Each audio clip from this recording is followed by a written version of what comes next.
স্বাগত এশিয়ান দেশ সংবাদে। দর্শক, সংবাদ জুড়ে সাথে আছি সুবর্ণা গোলন্দাজ। এবারে বিস্তারিত সংবাদ। কুমিল্লার দেবিদার সেনা ক্যাম্পের বিশেষ অভিযানে ১৯ বোতল ভারতীয় মদ ও ৯ বোতল ফেন্সিডিল সহ কুখ্যাত মাদক কারবারি মোহাম্মদ মাসুদকে আটক করেছে যৌথ বাহিনী।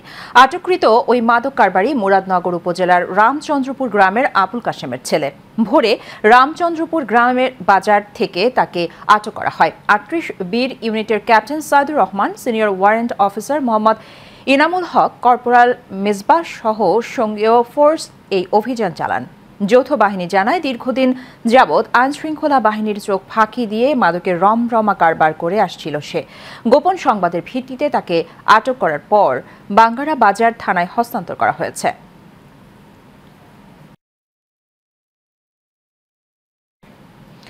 সুনামগঞ্জের ছাতকে ডাকাত সন্দেহে অস্ত্রসহ ৫ জনকে আটক করেছে যৌথ বাহিনী। বৃহস্পতিবার রাতে গোপন সংবাদের ভিত্তিতে ছাতক শহরের পেপার মিল রাস্তার অভিযান চালিয়ে তাদের আটক করা হয়। এ সময় তাদের কাছ থেকে ১০টি ছুরি, ৩টি দা, ৫টি বল্লম, ৩টি সুরকি, ৭টি নেগাট সহ একটি গাড়ি ও ৪টি মোবাইল ফোন উদ্ধার করা হয়েছে।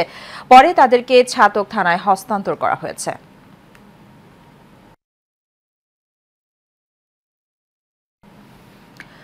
নোয়াখালীর বেগমগঞ্জে আধিপত্য বিস্তারকে কেন্দ্র করে আগ্নেয়াস্ত্র নিয়ে মহড়া দেওয়ার সময় ৩ জনকে আটক করে পুলিশের সোপর্দ করেছে এলাকাবাসী। বৃহস্পতিবার উপজেলার গোপালপুর বাজার এলাকায় এই ঘটনা ঘটে। আটককৃতরা হলেন উপজেলার ছয়ানী ইউনিয়নের কালিকা গ্রামের শওকত আলীর ছেলে মোহাম্মদ তারেক হোসেন, একই ইউনিয়নের ৮ নম্বর ওয়ার্ডের দেওয়ালিয়া গ্রামের আব্দুল খালেকের ছেলে মোহাম্মদ সাকিব ও গোপালপুর ইউনিয়নের মহবুল্লাপুর গ্রামের আব্দুল হকের ছেলে বাহারউদ্দিন। বেগমগঞ্জ থানায় মোহাম্মদ লিটন দেওয়ান বলেন, খবর পেয়ে পুলিশ তাৎক্ষণিক ঘটনাস্থলে যায়। ওই সময় এলাকাবাসী ৩ জনকে একটি এলজি ও ১ রাউন্ড কার্তুজ সহ পুলিশের সোপর্দ করেছে। আটককৃতদের মধ্যে গণপিটুনিতে বাহার গুরুতর আহত হয়েছেন।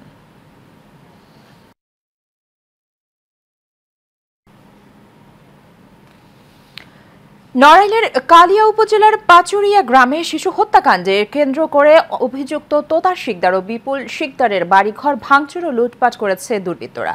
জানা যায়, চলতি মাসের ১৪ নভেম্বর একই এলাকার ৬ বছরের এক শিশুর মরদেহ উদ্ধার করা হয়।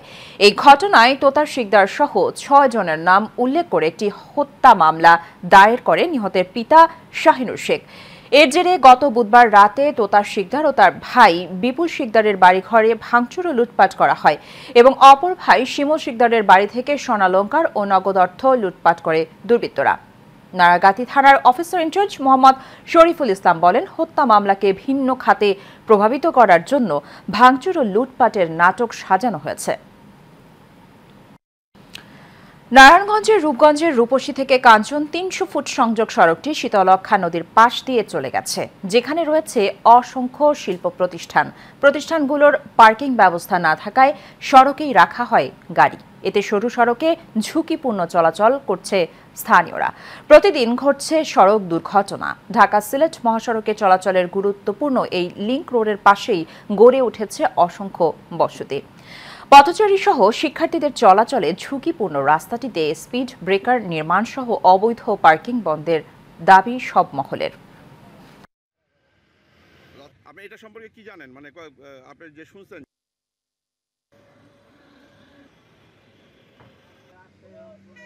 এই ড্রাইভার কই এটা?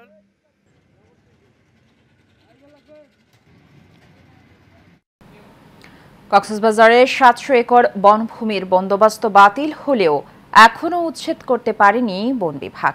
ওই জমি তৎকালীন কৃষি ও বন মন্ত্রণালয়ের স্মারক মূলে ঘোষিত হিমছড়ি ন্যাশনাল পার্কের অন্তর্ভুক্ত হলেও বর্তমানে রোহিঙ্গা ও স্থানীয়দের বসবাস এখানে। ভূমিদস্যুদের দখলে হয় প্রতিনিয়ত বেচাকেনা। শেখ সেলিমের রিপোর্টে বিস্তারিত জানাচ্ছেন শেখ ফাহিম। কক্সবাজারে Bangabandhu Sheikh Mujib academy of public administration স্থাপনের জন্য জনপ্রশাসন মন্ত্রণালয়ের নামে দেয়া ৭০০ একর বনভূমির বন্দোবস্ত বাতিল করেছে বর্তমান সরকার। পরিবেশ, বন ও জলবায়ু পরিবর্তন মন্ত্রণালয়ের উপদেষ্টা সৈয়দা রিজওয়ানা হাসানের অনুরোধের পরিপ্রেক্ষিতে বনভূমির এই বরাদ্দ বাতিল করা হয়। বন ও পরিবেশ রক্ষায় সরকারের এই পদক্ষেপে সন্তুষ্টি প্রকাশ করেন পরিবেশবাদীরা। বর্তমান অন্তর্বর্তীকালীন সরকার মাননীয় পরিবেশ উপদেষ্টা সেই বনের স্বার্থে এবং পশু পাখির স্বার্থে সেটি বাতিল করেছেন, সেজন্য আমরা পক্ষের কাছে ওনার কৃতজ্ঞ।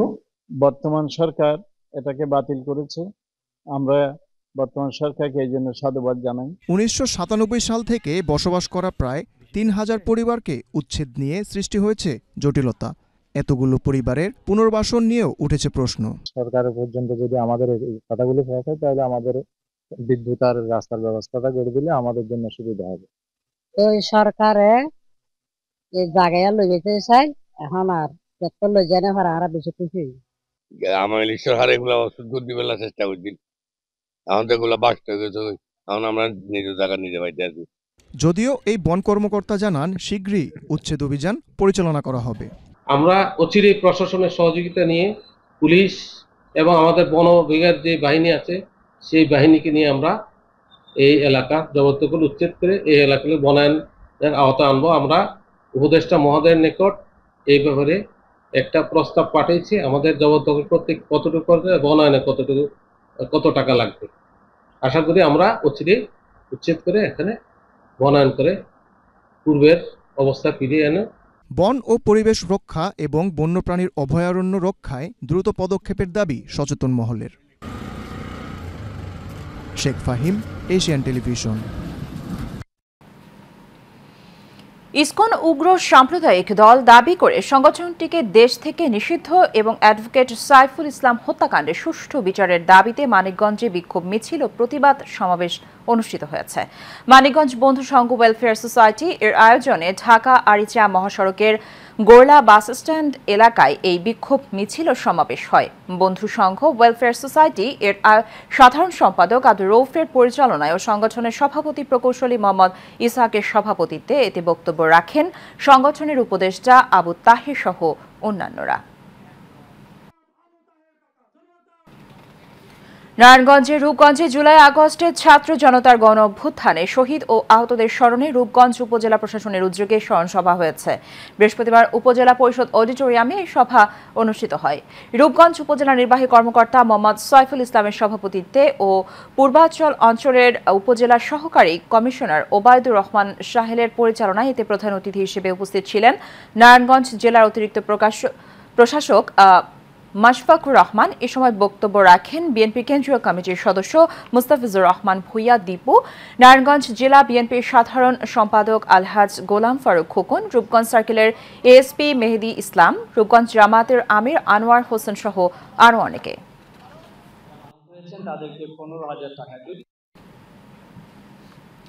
গাজীপুরের শ্রীপুরে পৌর কৃষক দলের উদ্যোগে 9টি ওয়ার্ডে 9 দিনের কর্মসূচি শেষ দিনে পৌরসভার বহেরারচলা গ্রামে কৃষকের 5 বিঘা জমির ধান কেটে দেওয়া হয়েছে। এতে প্রধান অতিথি ছিলেন বিএনপির কেন্দ্রীয় সহ স্বাস্থ্য বিষয়ক সম্পাদক অধ্যাপক ডাক্তার রফিকুল ইসলাম বাচ্চু। শ্রীপুর পৌর কৃষক দলের আহ্বায়ক শাহজাহান মিয়ার নেতৃত্বে কৃষক দলের অর্ধশতাধিক নেতাকর্মী এই কর্মসূচিতে যোগ দেন। এতে উপস্থিত ছিলেন পৌর কৃষক দলের সদস্য সচিব রাহাত হাসান জুয়েল, উপজেলা কৃষক দলের সদস্য সচিব হুমায়ুন কবির, যুগ্ম আহ্বায়ক শরীফুল ইসলাম আকন, পৌর কৃষক দলের সিনিয়র যুগ্ম আহ্বায়ক মামুন ব্যাপারী, যুগ্ম আহ্বায়ক ফজলুল সহ অনেকে। শাহজাহান ভাইয়ের সাথে যোগাযোগ করি, পরে উনি আজকে সকল নেতৃবৃন্দ লয়ে আমার ক্ষেত ধান কাটিয়ে দিয়ে গেছে। 9টি ওয়ার্ডের মধ্যে ধান কাটার একটি কর্মসূচি, আজকে তার শেষ দিন। আজকে আমরা প্রায় সকাল থেকে এই পর্যন্ত প্রায় 4 থেকে 5 বিঘা ধান অলরেডি আমাদের সকলে কেটে দিয়েছি কৃষকের। আজকে আমি শেষ দিনে তাদের পাশে দাঁড়াতে পেরেছি। আপনারা জানেন যে পৌর কৃষক দল নতুন কমিটি হয়েছে, এই নতুন কমিটি হওয়ার পরে তারা যে সুন্দর উদ্যোগ নিয়েছে তাকে আমি ধন্যবাদ জানাই এবং সাধুবাদ জানাই।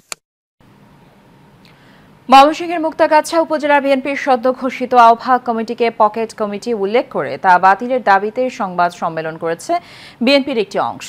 ত্যাগী নেতাদের বাদ দিয়ে ব্যক্তির স্বার্থে সুবিধাবাদী অযোগ্য বিতর্কিত নেতাদের দিয়ে আহ্বায়ক কমিটি করা হয়েছে বলে সংবাদ সম্মেলনে দাবি করা হয়। রবিবার সন্ধ্যায় মুক্তাগাছা শহরের বিএনপির দলীয় কার্যালয়ে এই সংবাদ সম্মেলনে বক্তারা এজন্য ময়মনসিংহ দক্ষিণ জেলা বিএনপির যুগ্ম আহ্বায়ক আলহাজ জাকির হোসেন বাবলুকে দায়ী করে বলেন, উক্ত কমিটিতে আওয়ামী লীগের সাথে লিয়াজু করে চলা এবং সরকার বিরোধী আন্দোলনের সময় সংবাদ সম্মেলন করে বেগম খালেদা জিয়াকে আগুন সন্ত্রাসের নেত্রী ঘোষণা দিয়ে বিএনপি থেকে পদত্যাগী হাবিবুর রহমান রতনকে আহ্বায়ক এবং আওয়ামী লীগের যোগদানের ঘোষণা দিয়ে ইউপি চেয়ারম্যান নির্বাচিত হওয়া কামরুজ্জামান লেবুকে প্রথম যুগ্ম আহ্বায়ক করা হয়েছে।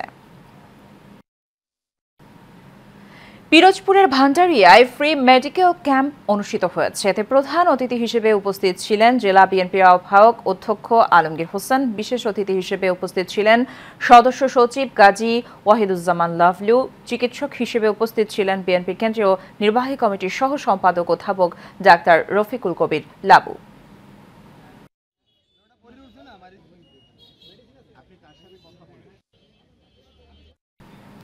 বাগেরহাটের রামপালি Khaleda Zia free medical camp অনুষ্ঠিত হয়েছে। উজ্জ্বলপুর ইউনিয়নের কামাল উদ্দিন মাধ্যমিক বিদ্যালয়ের মাঠে দিনব্যাপী এই ফ্রি মেডিকেল ক্যাম্পের উদ্বোধন করেন বিএনপির কেন্দ্রীয় গবেষণা বিষয়ক সম্পাদক কৃষিবিদ শামীমুর রহমান শামীম। উজ্জ্বলপুর ইউনিয়ন বিএনপির সভাপতি মোল্লা আব্দুস সাত্তারের সভাপতিত্বে এবং কেন্দ্রীয় বিএনপির গবেষণার বিষয়ক সম্পাদক কৃষিবিদ শামীমুর রহমানের ব্যবস্থাপনায় এই ক্যাম্প অনুষ্ঠিত হয়। এতে প্রধান অতিথি বক্তব্য দেন বাগেরহাটের পুলিশ সুপার তৌহিদুল আরিফ।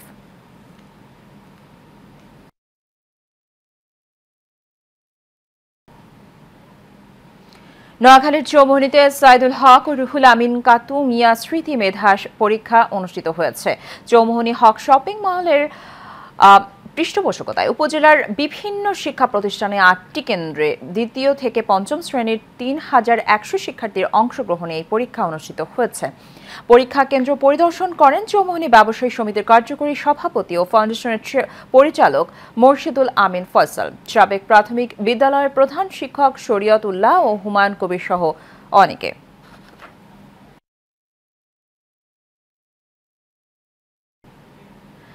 টাঙ্গাইলের ঘাটাইল উপজেলার ঘাটাইল কিন্ডারগার্টেন অ্যাসোসিয়েশনের শিশু বৃত্তি পরীক্ষা অনুষ্ঠিত হয়েছে। উপজেলার ঘাটাইল সদর ও সাগরদিঘি এই দুইটি কেন্দ্রে অনুষ্ঠিত হয় এই বৃত্তি পরীক্ষা। সকাল 10টায় শুরু হয়ে দুপুর 12টা পর্যন্ত পরীক্ষায় প্লে থেকে পঞ্চম শ্রেণীর মোট 1400 জন পরীক্ষার্থী অংশগ্রহণ করে। ঘাটাইল কিন্ডারগার্টেন অ্যাসোসিয়েশনের সভাপতি এস.এম. আব্দুল লতিফ, সাধারণ সম্পাদক নুরুজ্জামান মিয়া, ঘাটাইল কিন্ডারগার্টেন অ্যাসোসিয়েশনের শিশু বৃত্তি পরীক্ষা 2024-এর আহ্বায়ক সাজ্জাদ রহমান সহ পরিচালনা পরিষদের সদস্যরা বিভিন্ন কেন্দ্র পরিদর্শন করেন।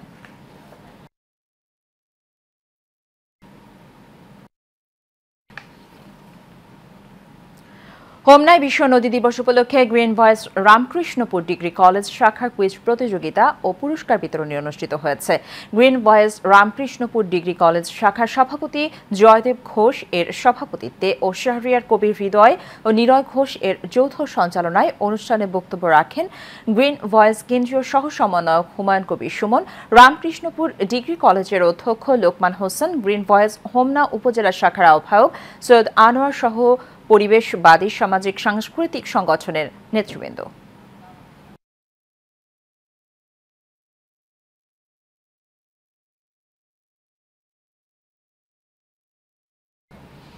এশিয়ানদের সংবাদ এ পর্যন্তই। আমাদের পরবর্তী সংবাদ দেখার আমন্ত্রণ রইল। ধন্যবাদ সাথে থাকার জন্য।